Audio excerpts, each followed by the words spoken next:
במדבר פרק כ"ג, פסוקים י"ג עד כ"ד. בא לקלל יצא מברך, חלק ד'. פסוקים י"ג עד י"ז.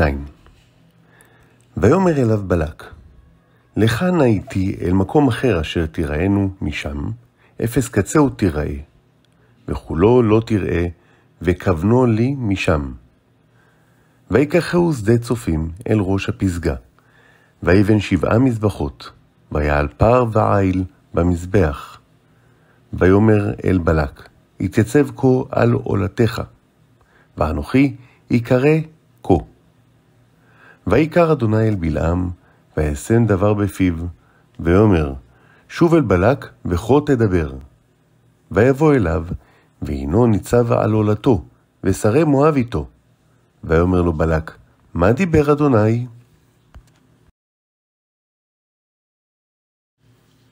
פסוקים י"ג עד י"ז. בלק מבקש מבלעם ללכת למקום אחר, ואולי משם יהיה קל יותר לבלעם לקלל את עם ישראל. הוא לוקח אותו שוב לראש הר, הפעם הר אחר כמובן, ושוב בונה 7 מזבחות, ומעלה לעולה פר ועיל במזבח, על פי הוראותיו הקודמות של בלעם. בלעם מבקש מבלק להישאר שוב לבדו, על מנת שהוא, בלעם, יוכל ללכת ולקבל נבואה מאלוהים. בלעם שוב מקבל מסרים מאלוהים, אך ככל הנראה לא ידע מה הוא הולך לומר. בלק פוגש את בלעם, שוב שרי מואב היו לצידו, ושואל אותו, מה היה לאלוהים לומר הפעם, באופן מזלזל?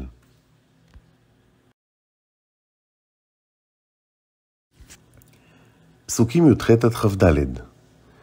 וישא משלו ויאמר, קום בלק, ושמע האזינה עדי בנו ציפור, לא איש אל ויחזב ובן אדם ויתנחם, ההוא אמר ולא יעשה, ודיבר ולא יקימנה. הנה ברך לקחתי, וברך לא אשיבנה. לא הביט אבן ביעקב ולא ראה עמל בישראל. אדוני אלוהיו עמו ותרועת מלך בו. אל מוציאה ממצרים כתועפות ראם לו, כי לא נחש ביעקב ולא קסם בישראל. כעת יאמר ליעקב ולישראל מה פעל אל. אין עם כלביא יקום וכארי יתנשא. לא ישכב עד יאכל טרף, ודם חללים ישתה. פסוקים י"ח עד כ"ד. בלעם אומר לבלק שיאזין לו, ומתחיל להעביר לו את הנבואה של אלוהים. בלעם אומר לו, האם אלוהים הוא אדם שעשוי להתחרט על מעשיו? האם הוא לא יקיים את דבריו והבטחותיו? הוא ממשיך ואומר שאלוהים לא יחזור בו מברכתו לעם ישראל, מכיוון שאלוהים אוהב את העם הזה. הוא ממשיך ואומר את דבריו של אלוהים. כאשר אלוהים מביט בעם ישראל, הוא אינו רואה בהם כחוטאים. כאשר העם תוקע בשופרות לכבוד אלוהים, אלוהים רוצה בקרבתו ויסייע לו. בלעם אומר לבלק שכל הקסמים והלחשים שהוא כאדם יכול לעשות, לא ישפיעו על ישראל, מכיוון שאלוהים לא מוצא בהם פגם כלשהו, ואינו רוצה לפגוע בהם.